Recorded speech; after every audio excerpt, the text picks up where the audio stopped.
एडजी में आपका फिर से स्वागत है आपके पर्सनल एआई ट्यूटर के साथ। आज हम सीबीएसई क्लास 6 हिंदी विषय और मल्हार की कविता मातृभूमि को बहुत आराम से समझेंगे। यह हमारा एक्सटेंडेड एपिसोड है, लगभग 30 से 60 मिनट का, इसलिए जल्दी करने की कोई ज़रूरत नहीं। मैं हूं गौरव और मेरे साथ है स्वाति। पास में नोटबुक हो तो अच्छा है, लेकिन आप इसे आराम से सुन भी सकते हैं। जयपुर की एक छात्रा अनन्या को कविता याद तो थी, पर अर्थ लिखते समय वह उलझ जाती थी। आज हम उसी उलझन को समझ में बदलेंगे। हम प्राकृतिक सौंदर्य, देशभक्ति, महापुरुषों, कठिन शब्दों, भाषा सौंदर्य और एग्जाम टिप्स पर बात करेंगे। बिल्कुल। और अनन्या जैसी दिक्कत बहुत सामान्य है। कविता को केवल पंक्तियां याद कर लेना पर्याप्त नहीं होता। हमें यह भी समझना होता है कि कवि किस भावना से बोल रहे हैं और कौन सा चित्र हमारे सामने बना रहे हैं। तुम नोटबुक में छोटे कीवर्ड्स लिख सकते हो, लेकिन पहले मन में कविता का दृश्य बनाओ। चलो, इस एपिसोड का लर्निंग मैप बना लेते हैं। पहले हम कविता का केंद्रीय भाव समझेंगे, फिर हिमालय, नदियों, हरियाली, झरनों, अमराइयों, कोयल और मलय पवन वाले प्राकृतिक चित्र देखें। उसके बाद रघुपति, सीता, श्री कृष्ण और गौतम बुद्ध के सांस्कृतिक संदर्भ आएंगे। अंत में शब्दार्थ, भाषा की विशेषताएं, एक्टिविटीज और परीक्षा में उत्तर लिखने का तरीका होगा। एक सेकंड पॉज करके सोचो। अगर कोई तुमसे पूछे कि मातृभूमि का अर्थ क्या है, तो तुम्हारा आंसर क्या आएगा? केवल देश कहना ठीक है, लेकिन कविता में यह शब्द माँ जैसी अपनी धरती के भाव से जुड़ा है। इसलिए इसमें प्रेम, श्रद्धा, गर्व और जिम्मेदारी चारों भाव दिखाई देते हैं। सही दिशा यही है। कविता भारत को केवल एक भौगोलिक स्थान की तरह नहीं देखती, वह इसे जन्मभूमि, मातृभूमि, पुण्य भूमि और संस्कृति से जुड़ी भूमि के रूप में प्रस्तुत करती है। यानी धरती का प्राकृतिक रूप और उससे जुड़ी सांस्कृतिक स्मृति दोनों मिलकर मातृभूमि का गौरव बनाते हैं।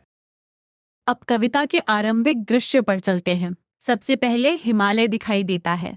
वह ऊंचा खड़ा है और आकाश को चूमता हुआ लगता है। इस चित्र से ऊंचाई, विशालता और गौरव का भाव पैदा होता है। कवि शुरुआत ही ऐसे दृश्य से करते हैं, जिससे भारत की महानता तुरंत सामने आ जाती है। Let's slow this down. यह हिमालय का वर्णन केवल पहाड़ की जानकारी देने के लिए नहीं है। आकाश को चूमना एक सजीव और प्रभावशाली कल्पना है। इससे लगता है जैसे हिमालय बहुत ऊंचा होकर आकाश तक पहुंच रहा हो। एग्जाम पॉइंट ऑफ व्यू से लिखना हो तो कह सकते हो कि हिमालय भारत की ऊंचाई और गौरव का प्रतीक बनकर आता है। तुम्हारा आंसर क्या आ रहा है?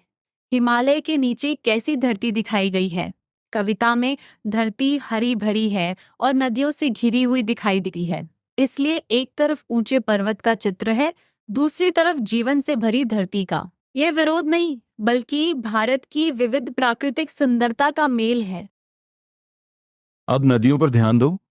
गंगा और यमुना की लहराती धाराएं कविता में गति और जीवन का अनुभव कराती हैं। हरिवेणी का अर्थ तीन नदियों का संगम है। स्रोत की शब्दार्थ गतिविधि में गंगा यमुना को भारत की प्रसिद्ध नदियां और त्रिवेणी को तीन नदियों की मिली हुई धारा बताया गया है। यहाँ एक छोटा चेक। कविता में नदियाँ कैसी दिखाई देती हैं? वे स्थिर नहीं हैं, वे लहरा रही हैं। पानी का हिलोरा, मौज, उमंग, वेग और जोश, ये सब लहराने के अर्थ से जुड़े हैं। जब कवि नदियों को लहराता हुआ दिखाते हैं, तो दृश्य में गति। इसके साथ हरियाली की जगमग छटा पग पग पर छिड़ती हुई बताई गई है। पग पग का अर्थ है हर कदम या हर स्थान पर। यानी हरियाली किसी एक कोने तक सीमित नहीं है, कविता में वह चारों ओर फैली हुई अनुभूति देती है। यही शब्द कविता के दृश्य को अधिक व्यापक बनाता है। अगर तुम इस दृश्य को एक चित्र की तरह बनाओ, तो ऊपर आकाश को छूता हिमालय होगा, नीचे हरी धरती, बीच में लहराती नदियां और हर कदम पर फैली हरियाली। यही एक्टिव रिकॉल है, किताब बंद करके दृश्य को अपने शब्दों में वापस बनाना। चित्र बना पाओ तो अर्थ भी मजबूत हो। अब तक हम फर्स्ट मेजर आइडिया कवर कर चुके हैं, मातृभूमि का प्राकृतिक गौरव। अब कविता हमें पहाड़ों और वन उपवनों की ओर ले जाती है। अनेक झरने पहाड़ियों में झरते हैं और मस्त झाड़ियों में चिड़ियां चहकती हैं। यहाँ प्रकृति केवल दिखाई नहीं देती, सुनाई भी देती है। एक तरफ झरनों की ध्वनि है और दूसरी तरफ चिड़ियों की चहचहाहट। सोचो, कवि ने केवल पहाड़ों का नाम लेकर बात खत्म क्यों नहीं की? झरने और चिड़िया दृश्य को जीवन बनाते हैं। पाठक को लगता है कि वह उस प्राकृतिक वातावरण को देख भी रहा है। अब अमराइयों का चित्र आता है। अमराइयाँ घनी हैं और कोयल पुकारती है। घनी अमराइयाँ पेड़ों और हरियाली से भरे वातावरण का संकेत देती है, जबकि कोयल की पुकार उस वातावरण में मधुर ध्वनि जोड़ती है। कविता में प्रकृति का यह रूप शांत, सुंदर और आनंद से भरा हुआ महसूस होता है। अब पाठ की कल्पना वाली एक्टिविटी याद करो। प्रश्न है, कोयल क्यों पुकार रही होगी, किसे पुकार रही होगी और कैसे पुकार रही होगी? स्रोत इसका एक ही निश्चित उत्तर नहीं देता, इसलिए विद्यार्थी अपने समूह में कल्पना करके विचार साझा कर सकते हैं। यहाँ सबसे जरूरी है कि उत्तर कविता के वातावरण से जुड़ा हो, मनमाना नहीं। बहुत सही। क्लैरिफिकेशन। अब मलय पवन को समझें। शब्दार्थ गतिविधि में इसे दक्षिणी भारत के मलय पर्वत से चलने वाली सुगंधित वायु बताया गया है। कविता कहती है कि यह बहती हुई पवन तन मन संवारती है। इसका भाव है कि वह शरीर और मन को सुखद ताजगी भरा अनुभव देती है। एक सेकंड पॉज करके सोचो, मलय पवन किसका तन मन संवारती है? कविता के व्यापक संदर्भ में वह मातृभूमि के वातावरण से जुड़े लोगों का तन मन संवारती हुई समझी जाती है। उत्तर लिखते समय ये भाव रखो कि सुगंधित और सुखद हवा वातावरण को प्रसन्न बनाती। छोटा रिकैप कर ले। प्राकृतिक भाग में हमें हिमालय की ऊंचाई, गंगा और यमुना की लहराती धाराएं, त्रिवेणी हरियाली, पहाड़ियों के झरने, झाड़ियों में चिड़ियां, घनी अमराइयां, कोयल और मलय पवन मिलती हैं। इन सबको जोड़ने वाला भाव है भारत की सुंदर और जीवनदायी प्रकृति। अब शब्दों का छोटा संसार खोलते हैं। मातृभूमि, जन्मभूमि, पुण्य भूमि, धर्म भूमि, कर्म भूमि, युद्ध भूमि और बुद्ध भूमि जैसे शब्दों में भूमि जुड़ी है। भूमि का अर्थ धरती या स्थान है, लेकिन उसके आगे जुड़ा शब्द उस भूमि का विशेष संबंध बताता है। यही शब्द रचना। Exam point. जन्मभूमि वह भूमि है जहां जन्म हुआ हो। मातृभूमि माँ के समान अपनी धरती है। पुण्य भूमि पवित्र मानी जाने वाली धरती का भाव देती है। कर्म भूमि वह स्थान समझा जा सकता है जहाँ कर्म किए जाएं। कविता इन शब्दों को साथ रखकर भारत से जुड़े अनेक भावों को एक साथ सामने लाती है। अब बताओ, सिंधु शब्द किस अर्थ या संदर्भ से जुड़ा है? पाठ की मिलान गतिविधि में सिंधु का अर्थ समुद्र और एक नदी का नाम दिया गया है। इसलिए जब शब्दार्थ पूछा जाए तो केवल एक अर्थ याद करके मत रुकना। प्रश्न के संदर्भ को देखकर उपयुक्त अर्थ चुनना भी जरूरी है। हरिवेणी और त्रिवेणी को भी अलग अलग पहचानो। गंगा यमुना प्रसिद्ध नदियों के नाम है, जबकि त्रिवेणी तीन नदियों के संगम या मिली हुई धारा का नाम है। शब्दों को केवल ध्वनि से नहीं, उनके अर्थ संबंध से याद करो। इससे मिलान वाले प्रश्नों में भ्रम कम होगा। एक और शब्द है पग पग। इसका अर्थ हर पग या हर कदम है। कविता में हरियाली पग पग छिड़ती हुई कही गई है। यहाँ एक ही शब्द का दोहराव मात्रा बढ़ाने के लिए नहीं, बल्कि चारों ओर फैल होने का भाव मजबूत करने के लिए है। यही बात भाषा और अर्थ दोनों। छिरना या बिखरना भी याद रखो। पाठ की गतिविधि में छिर का अर्थ बिखरना, छितराना, छिटकना या फैलना बताया गया है। इसलिए जगमग छटा हरियाली पग पग छिड़ती है। इसका भाव है कि चमकती हुई हरियाली जगह जगह फैल रही है। उत्तर में दृश्य और अर्थ दोनों लिखना अच्छा रहेगा। कविता में कभी कभी शब्दों को लय और सौंदर्य बढ़ाने के लिए थोड़ा बदला जाता है। पाठ में यमुना के लिए यमुन शब्द का उदाहरण दिया गया है।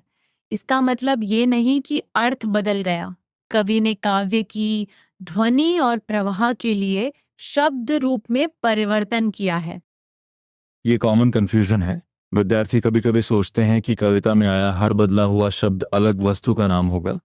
यहाँ संदर्भ देखना जरूरी है। गंगा के साथ यमुना आया है और पूरी पंक्ति नदियों की बात कर रही है, इसलिए इसे यमुना के काव्यात्मक रूप के रूप में समझना चाहिए।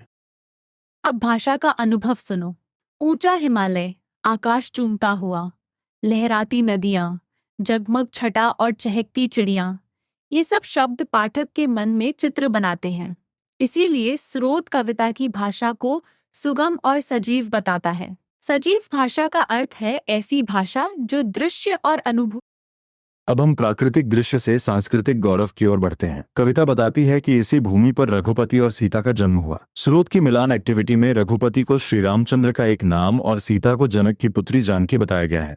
यहाँ भारत की महानता उसके सांस्कृतिक स्मरण से जुड़ती है। ध्यान दो, कविता महापुरुषों का उल्लेख केवल नाम गिनाने के लिए नहीं करती, उनके जन्म और योगदान को मातृभूमि के गौरव से जोड़ा गया है। इसलिए आंसर में यह लिखना बेहतर है कि भारत की महानता प्राकृतिक सुंदरता के साथ उसकी सांस्कृतिक और ऐतिहासिक विरासत। श्री कृष्ण के संदर्भ में कविता उनकी वंशी और गीता का उल्लेख करती है। पाठ की एक्टिविटी में वंशी को बांसुरी यानी फूंक कर बजाया जाने वाला वाद्य बताया गया है। गीता एक प्रसिद्ध प्राचीन ग्रंथ है जिसमें श्री कृष्ण और अर्जुन के बीच प्रश्न, उत्तर और संवाद है। तुम्हारा आंसर क्या है? श्री कृष्ण ने क्या सुनाई? कविता के आधार पर उत्तर है पवित्र वंशी और गीता से जुड़ा सांस्कृतिक संदेश। बहुत सावधानी से पढ़ना। पंक्ति में वंशी और गीता दोनों का उल्लेख है। केवल बांसुरी लिखने से उत्तर अधूरा हो सकता है। अगर प्रश्न पूरी पंक्ति का भाव पूछे। इसके बाद गौतम का उल्लेख आता है। स्रोत की मिलान एक्टिविटी उन्हें भारत के प्रसिद्ध महापुरुष और बौद्ध धर्म के प्रवर्तक के रूप में पहचानती है। कविता में कहा गया है कि गौतम ने जन्म लेकर भारत का यश बढ़ाया और जग को कुछ सिखाया तथा दिखाया। इससे ज्ञान और मानवीय शिक्षा का भाव उभरता है। यहाँ एक महत्वपूर्ण डिस्टिंक्शन है। कविता का मुख्य उद्देश्य केवल महापुरुषों की जय बोलना नहीं है। महापुरुषों का उल्लेख भारत की सांस्कृतिक महानता समझाने के लिए है। इसी तरह प्राकृतिक दृश्य भी अकेला विषय नहीं है। दोनों मिलकर भारत की सुंदरता, गौरव और देशभक्ति की भावना बनाते हैं। अब कविता की अंतिम पंक्तियों के भाव पर ध्यान दो। भूमि को युद्ध भूमि और बुद्ध भूमि कहा गया है। युद्ध भूमि से संघर्ष और वीरता का संदर्भ आता है, जबकि बुद्ध भूमि से ज्ञान और बुद्ध से जुड़ी महान परंपरा का। फिर मातृभूमि और जन्मभूमि दोहराकर कविता अपना भावनात्मक केंद्र वापस पा लेती है। पाठ में दी गई पंक्तियों पर चर्चा वाली एक्टिविटी भी बहुत उपयोगी है। जब तुम लिखते हो वह युद्ध भूमि मेरी, वह बुद्ध भूमि मेरी, तो केवल शब्दों का अर्थ नहीं, दोनों भावों का संबंध समझना है। एक ओर संघर्ष की स्मृति है, दूसरी ओर ज्ञान की मातृभूमि। इन दोनों को। अब कवि का परिचय। मातृभूमि के रचयिता सोहनलाल द्विवेदी हैं। स्रोत उन्हें हिंदी के प्रसिद्ध कवियों में से एक बताता है। उनके समय में अंग्रेजों का भारत पर आधिपत्य था और उन्होंने अपनी लेखनी से अंग्रेजों का विरोध किया। उनकी लेखनी का प्रमुख विषय देशभक्ति था। कवि को याद करने का आसान तरीका है नाम, प्रमुख विषय और उद्देश्य। नाम सोहनलाल द्विवेदी, प्रमुख विषय देशभक्ति और उद्देश्य भारत के गौरव का गान। स्रोत में उनकी कुछ अन्य रचनाओं के नाम भी दिए हैं, जैसे बढ़े चलो और कोशिश करने वालों की हार नहीं होती। यह एग्जाम आंसर को अनावश्यक रूप से लंबा करने की जरूरत नहीं। यदि कवि परिचय पूछा जाए तो 3 बातें पर्याप्त रूप से जोड़ो। वे प्रसिद्ध हिंदी कवि थे, देशभक्ति उनकी लेखनी का प्रमुख विषय था और वे भारत के गौरव का गान करते थे। केवल रचनाओं की सूची लिखने से परिचय पूरा नहीं होता। अब तक का दूसरा बड़ा रिकैप। कविता के 2 मुख्य पक्ष हैं, प्रकृति और संस्कृति। प्रकृति में हिमालय, नदियां, हरियाली, झरने, चिड़ियां, अमराइयां और मलय पवन है। संस्कृति में रघुपति, सीता, श्री कृष्ण, वंशी, गीता और गौतम का उल्लेख है। दोनों पक्ष मातृभूमि की। अब एक बहुत छोटा एडजी मोमेंट।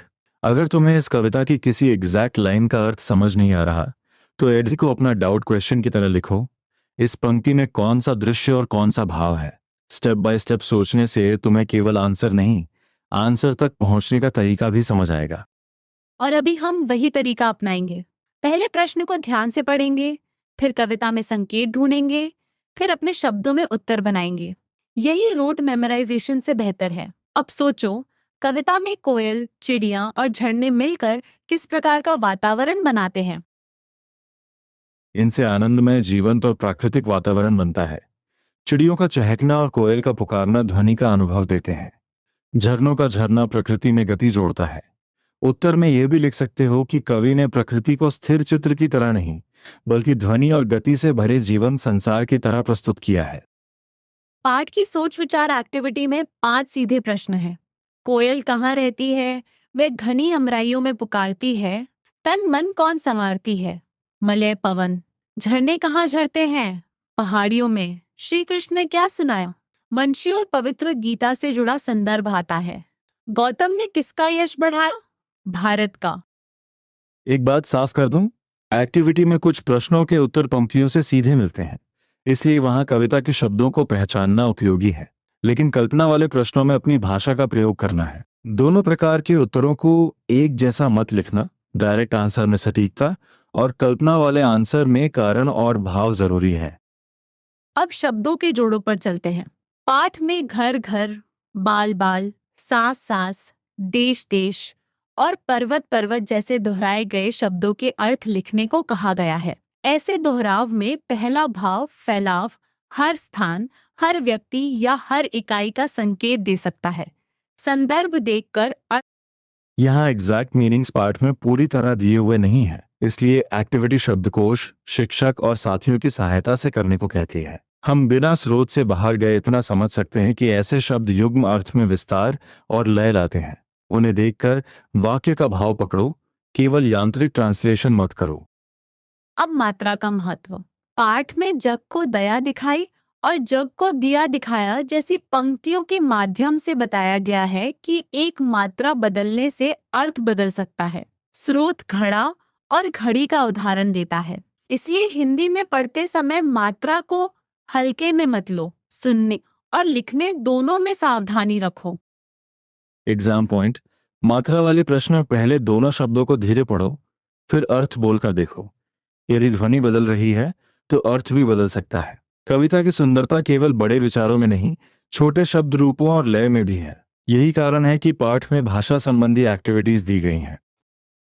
तुम्हारा क्विक चेक। अगर कोई शब्द कविता में बार बार आए तो क्या वह हमेशा रेपिटेशन की गलती है? नहीं, वह लय, जोर, विस्तार या भाव को मजबूत करने का तरीका भी हो सकता है। मातृभूमि कविता में भूमि से जुड़े शब्दों और पग पग जैसे प्रयोगों से यही प्रभाव मिलता है। अब संस्कृति वाले हिस्से को एक क्रम में रखो। पहले रघुपति और सीता का जन्म संदर्भ आता है, फिर श्री कृष्ण, उनकी वंशी और गीता का उल्लेख होता है। उसके बाद गौतम का जन्म और भारत का बढ़ता यश आता है। इस क्रम से कविता भूमि को परंपरा, विचार और ज्ञान से जोड़ती है। मुझे एक संभावित स्टूडेंट डाउट दिख रहा है। क्या कविता में केवल पुराने महापुरुषों का वर्णन है, इसलिए यह आज से जुड़ी नहीं? ऐसा निष्कर्ष जल्दी होगा। स्रोत बताता है कि कविता हमें अपनी धरती, संस्कृति और पूर्वजों पर गर्व करना तथा मातृभूमि के प्रति निष्ठावान रहना सिखाती है। यही संदेश वर्तमान से जोड़ता है। सही। मातृभूमि के प्रति प्रेम केवल भावना बनकर न रह जाए, कविता जिम्मेदारी का संकेत भी देती है। स्रोत के अनुसार कविता हमें अपनी मातृभूमि की सेवा और उसके प्रति निष्ठा का संदेश देती है। उत्तर लिखते समय सेवा और जिम्मेदारी जैसे शब्द तभी उपयोग करो जब तुम उन्हें कविता के केंद्रीय संदेश से जोड़कर समझा सको। अब एक राइटिंग प्रॉम्प्ट। अपने स्थान के बारे में 3 बातें लिखो। वहाँ की प्रकृति, वहाँ का खान पान या जलवायु और कोई प्रसिद्ध स्थान। पाठ में विद्यार्थियों को अपने स्थान का वर्णन करने के लिए ऐसे ही ध्यान रहे, यह अपनी बात वाला प्रश्न है। उत्तर कविता की भावना से जुड़ा हो पर अपने अनुभव में लिखा जाए। दूसरी पर्सनल एक्टिविटी परिवार के किसी सदस्य या मित्र के बारे में लिखने की है। उसकी कौन सी बातें तुम्हें अच्छी लगती हैं, ये बताना है। यह एक्टिविटी मातृभूमि की भावना को व्यक्तिगत अनुभव से जोड़ती है। जैसे हम किसी अपने व्यक्ति की अच्छाइयों को पहचानते हैं, वैसे ही कविता हमें अपनी धरती की विशेषताओं को पहचानना सिखाती है। यहाँ मैं थोड़ा डिसएग्री करूंगी शुभ। क्या पर्सनल आंसर में बस सुंदर और महान लिख देना पर्याप्त होगा? शायद नहीं।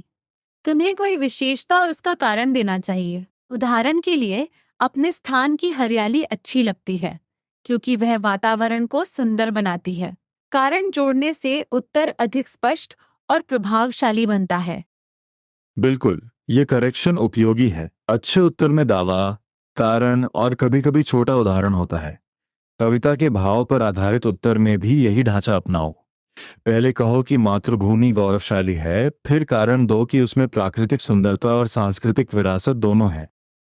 वंशी से एक्टिविटी भी याद रखो। पाठ वंशी को बांसुरी कहता है और इसे फूंक कर बजाए जाने वाला वाद्य बताता है। विद्यार्थियों को शब्द जाल से ऐसे वाद्यों के नाम खोजने को कहा गया है। यहाँ मुख्य लर्निंग यह है कि कविता का एक शब्द हमें संगीत और संस्कृति दोनों से जोड़ सकता है। इससे कविता का सेंसरी इफेक्ट और स्पष्ट होता है।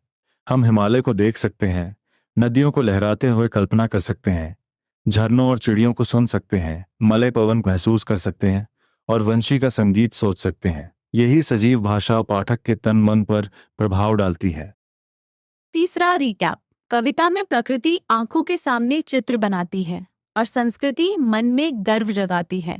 भाषा में दोहराव, बदले हुए काव्यात्मक शब्द और मात्रा का महत्व है। एक्टिविटीज हमें डायरेक्ट आंसर्स, कल्पना, शब्दार्थ, मैचिंग और अपने स्थान का वर्णन करने का अभ्यास कराती है। अब हम पूरी तरह एग्जाम ओरिएंटेड हिस्से में प्रवेश कर रहे हैं। पहला बहुविकल्पीय प्रश्न है, महासागर के लिए कविता में कौन सा शब्द आया है? पाठ की शब्द मिलान एक्टिविटी में सिंधु का अर्थ समुद्र और एक नदी का नाम दिया गया है, इसलिए सही शब्द सिंधु है। ध्यान रहे, स्रोत के कुछ एक्सट्रैक्टेड विकल्पों में टेक्स्ट गड़बड़ दिखाई देता है, इसलिए प्रश्न का अर्थ और कविता से मिला संकेत प्राथमिकता है। दूसरा प्रश्न पूछता है कि मातृभूमि कविता में मुख्य रूप से क्या किया गया है। ऑप्शंस में भारत की प्रशंसा, महापुरुषों की जय, प्राकृतिक सुंदरता की सराहना और भारतीयों की वीरता का बखान आते हैं। सबसे व्यापक उत्तर है भारत की प्रशंसा की गई है, क्योंकि कविता प्रकृति और संस्कृति दोनों को साथ लेकर चलती है। अगर प्रश्न केवल प्राकृतिक सौंदर्य पर केंद्रित हो तो हिमालय, नदियां, हरियाली, झरने और अमराइयों वाले संकेत लिखना। अगर प्रश्न मुख्य भाव पूछे तो देशभक्ति, मातृभूमि के प्रति प्रेम, भारत का गौरव और सांस्कृतिक विरासत लिखना। प्रश्न के स्कोप के अनुसार आंसर की चौड़ाई बदलना बहुत महत्वपूर्ण है। एक सेकंड पॉज करके बिना देखे बताओ कविता का मुख्य विषय क्या है। उत्तर में देशभक्ति अवश्य आएगी। फिर दो सपोर्टिंग पॉइंट्स जोड़ो, भारत की प्राकृतिक सुंदरता और भारतीय संस्कृति तथा महापुरुषों का गौरव। यदि जगह हो तो मातृभूमि के प्रति जिम्मेदारी और निष्ठा का संदेश भी लिख सकते हो। कॉमन मिस्टेक मत करना। प्राकृतिक सुंदरता को ही पूरी कविता का एकमात्र विषय मत लिख देना। वह महत्वपूर्ण भाग है, लेकिन कविता में संस्कृति, महापुरुषों, जन्मभूमि और देशभक्ति का भाव भी है। दूसरा मिस्टेक है केवल नामों की सूची लिख देना। हर नाम का भारत के गौरव से संबंध बताना जरूरी है। उत्तर लेखन का छोटा फ्रेम याद रखो। शुरुआत में कविता और कवि का उल्लेख, बीच में दो या तीन प्रमाण जैसे हिमालय, नदियां और महापुरुष, और अंत में केंद्रीय भाव यानी देशभक्ति तथा मातृभूमि के प्रति निष्ठा।